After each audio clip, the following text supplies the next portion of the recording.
The first two episodes. The second episode is troubling in the sense that you had to edit out some sections of it. So in that way, it seems very truncated.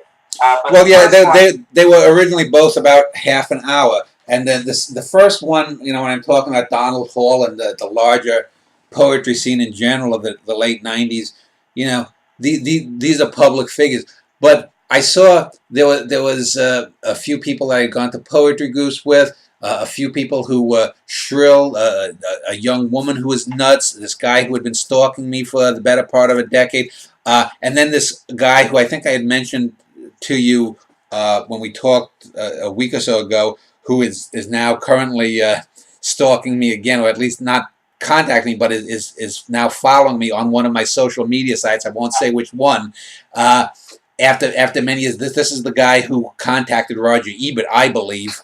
But anyway, so I cut all that stuff out simply because I don't want to deal with those people. I don't want to deal with, like I said, this crazy woman who's now a New Age scam artist. I don't want to deal with these people who lie and whatnot. I don't have the time for it. People in 50 years or whatnot, if they dig through my writings or my videos or the things I have in my safe that deal with the arts, they can piece together things. But I just don't want to hear bitching and whining and threats from lawyers or something.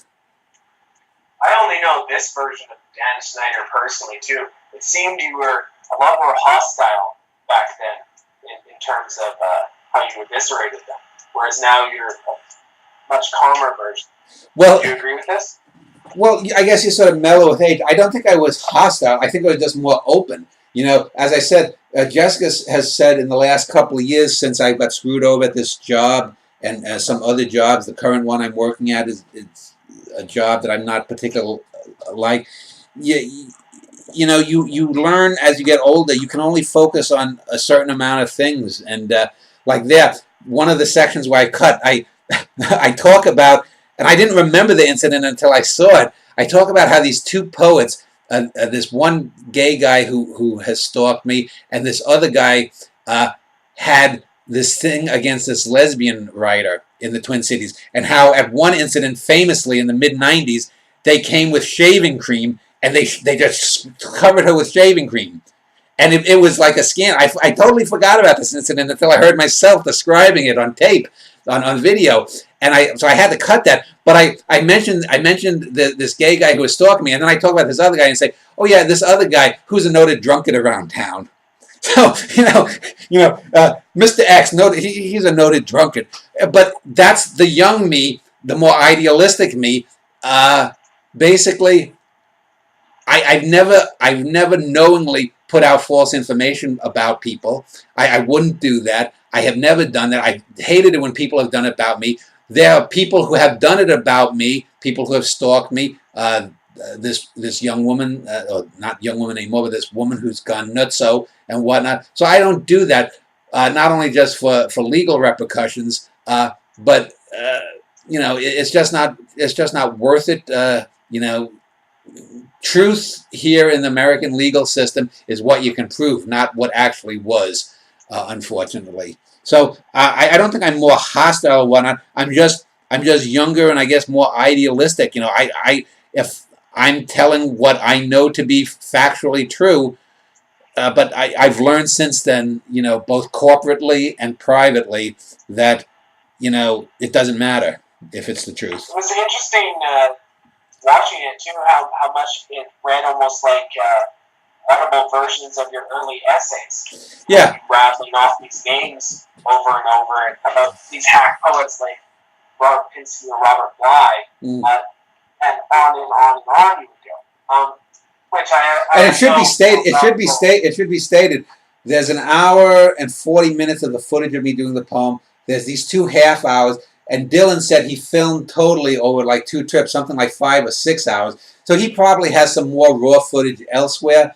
But it took a lot for me to get this. He had a file format called VOB that I had to actually run it on a system here and then use this light cam that I'm recording this to record it off of that system. So that if you notice that system, even though it was recorded by Dylan with a video camera, it's a bit blurrier than the stuff that I put online because it's a copy of a copy of a copy. In other words, so you lose some of the sharpness.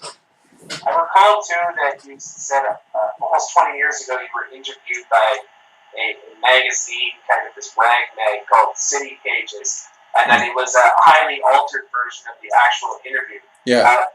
Was the Gallery 7 didn't have most of the, it's a much more favorable portrait of you, but did it have most of the essential footage? Because you said in the City Pages interview, whole sections where you're analyzing your own poems are completely taken out. Well, yeah, I was told this by the City Pages thing is interesting because the guy who did it is a guy named Brad Zeller. He owned a bookstore back in the late 90s, and I would go to that bookstore every so often looking through the poems mostly, and we would talk about poetry, and he was impressed with my knowledge. I gave him some poems.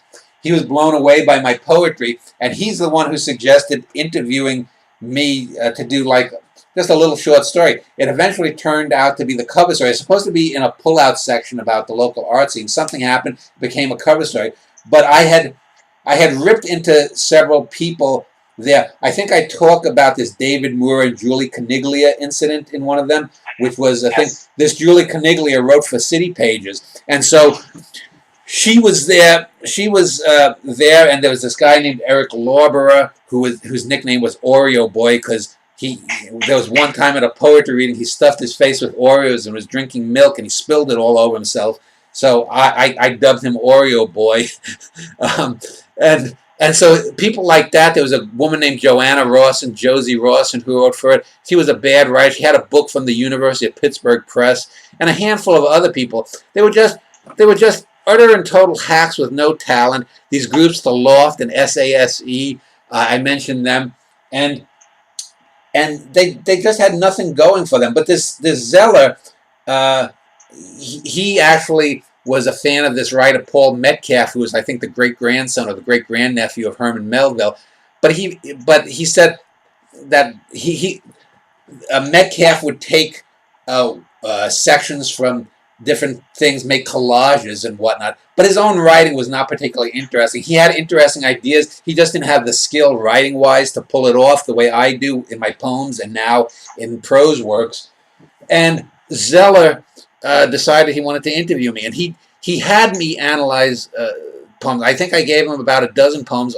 They only used two great sonnets, which a lot of these morons couldn't do. That David Moore was interviewed for that piece. He didn't even want to talk about poetry because these people, they're not artists. They don't want to talk about art. I was looking up David Moore, in fact, just after I got this stuff from Dylan, and he's still writing crap about being victimized as a Japanese, as a 3 or 4 year old in internment camps. Or what? No, he wasn't even born during that. His parents were in internment camps. All of this stuff. Oh, I write from the point of a sensei, a third-generation Japanese American. Who gives a fuck? You know, I'm a third-generation Norwegian, a third-generation Russian, and a third-generation German. I don't give a shit that my forebears were Nazis, communists, and Vikings. It has no bearing on myself. Much more relevant to me is living in Texas here in the 21st century. But these people, and we've talked about identity art before. They can't get over it. But anyway, getting back to the City Pages, there was what Zeller told me, that he had written a different piece. They kept about 40% of what he had written throughout the other 60%, where he was saying why the poems were great, like this Chin Kid, or why these were good. He was comparing me to this Metcalf. They threw that out, and they told him to go interview people like this David Moore and some of these other people, because they didn't want to talk about art. They just wanted to, here's this angry poet and whatnot, rather than here's this great poet and why not. And you even, if you can find the actual comments from the original story, there were like 30-something comments. Even there, some of these idiots that write in, you can look at those two sonnets and they're, those sonnets aren't much. It's like they're both, there's Jenny at 5 at her telescope and Midnight at a White Castle in Bloomington, Minnesota. These are, especially the White Castle one, This is one of probably the top 10 or 12 sonnets ever written. And the Jenny at 5 is again, a deeply moving portrait of a child that's dying. And greatly written. But not, these people, they don't want to talk about art. They didn't want to talk about it then. And so Zeller had to do that. And Zeller said that then he interviewed all these other people, and they still edited it down to make it more negative. And he sort of repudiated the story. He told, I think he said for about 2 years, that a few years later I talked to him, he said for about 2 years after, he didn't want to write for City Pages anymore because he was angry at what they had done to it. And not only that, he gave me the name, I forget now but her name, but he gave me the name of the woman who was in charge of the letters to the editor section for that City Pages. And I emailed her, and she told me then that she had, that out of like, there was something like 6 or 7 positive on me, five this way or that way, and then there were like, I don't know, 12 or 15 what you call negative or whatnot, which was totally skewed because she said that they published every negative comment, every negative letter they published. They got something like 150 actual letters or emails. You're still getting letters back then. 150 of them, they published the 10 or 12 negative ones, made it look like there's about 2 to 1 negative against me, when in reality it was about 95% positive.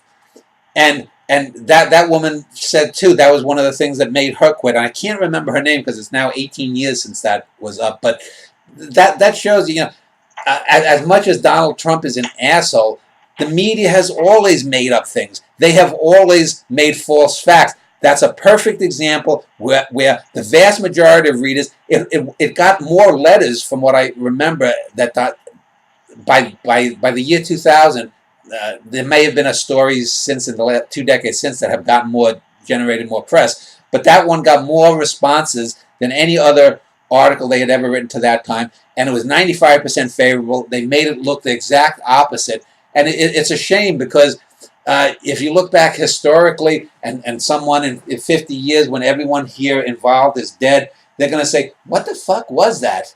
I mean, you published 2 great poems in there, and, well, I've just said it, so.